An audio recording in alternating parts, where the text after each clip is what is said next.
2026-yil kirib keldi. Yanvar oyida bo'ladigan eng qiziqarli va qaynoq uchrashuvlar ro'yxati aniq vaqti va sanasini ushbu videoda bilib olasiz. Videoga albatta like bosib obuna bo'lib qo'ying, shunda siz video ko'proq insonlarga yetib borishini ta'minlaysiz. 3-yanvardan 4-yanvarga o'tar kechasi tungi soat 1 da La Liga o'yini, Espanyol Barselona, Kataloniya derbisi. 4-yanvar 22:30 da Angliya Premier Ligasi Manchester City Chelsea ga qarshi. 7-yanvardan biz uchun U23 Osiyo Kubogi o'yinlari start oladi.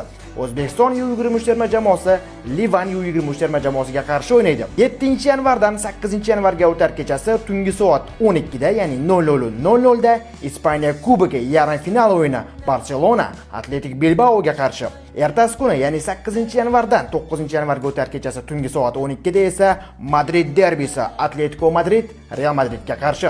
8-yanvardan 9-yanvarga o'tar kechasi tungi soat 1 da esa Angliya Premier Ligasi Arsenal Liverpoolga qarshi.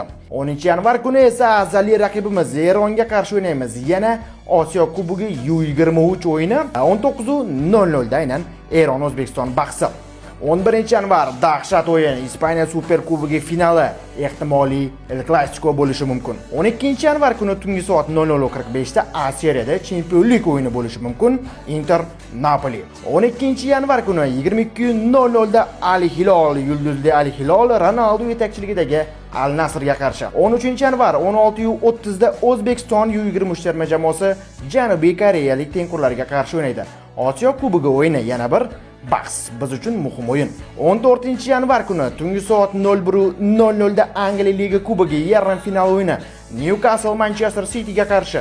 Ertasi kuni esa ikkinchi yarim final 15-yanvar kuni Chelsea Arsenal London derbisi. 17-yanvar Manchester derbisi Manchester United Manchester City ga qarshi 17:30 ga belgilangan ushbu bahs. 20-yanvardan 21-yanvarga o'tar kechasi tungi soat 01:00 da Chempionlar Ligasi o'yini Inter Arsenalga qarshi. 25-yanvar kuni 21:30 da Angliya Premier Ligasi bahsi Arsenal Manchester United. 29-yanvar kuni tungi soat 01:00 da Chempionlar Ligasi doirasida Napoli Chelsea ga qarshi o'ynaydi. Videoni agar mana shu yergacha tomosha qilgan bo'lsangiz va hali ham like bosmagan bo'lsangiz like bosib qo'ying va videoni futbolga qiziqadigan do'stingizga albatta jo'nating. Bundan tashqari yanvar oyida bo'ladigan qaysi qiziqarli o'yinni biz esimizdan chiqardik? Izohlarda yozib qoldiring.